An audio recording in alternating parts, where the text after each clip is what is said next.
We know this virus is having more than just a health impact. Millions of Americans have lost their jobs in this crisis, and many find themselves needing help feeding their family. We've seen so many people step up to help, including a group called Spokane Food Fighters. Nikki Torres follows their journey. At a time when our community needed them the most, they showed up over and over again. One of my big things is that food is health, and we got to make sure that people are getting nutritious meals in difficult times. State Representative and Spokane native Marcus Riccelli knew it was coming as a result of the COVID-19 pandemic.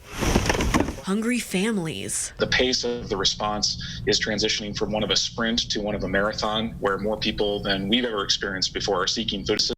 Thanks to so many kind-hearted people in our community, it was the Spokane Food Fighters to the rescue. First driving routes probably had about 10 or 15 people that were willing to drive routes. It did not take long before that small group turned into an army of food fighters in Spokane. Together, they gave out more than 20 tons of food. What does that look like? That is more than 50,000 meals that fed our friends and family here in Spokane. Sometimes I see the line of cars and I get overwhelmed. It's like, oh, the volunteers are so eager. They're there 15 minutes early and we don't even have the food yet. Riccelli defines a food fighter as someone who knows we have neighbors in need during this pandemic and wants to deliver food and hope to their doorsteps. We are so lucky that Spokane has more than 500 food fighters ready to help. I dealt with food insecurity growing up as a kid. To help other families and provide where I can, we wanted to be involved and help out with this for sure. The food fighters just kept growing, and now they serve all of Spokane County. Riccelli says the hope is that at some point we won't need them at all.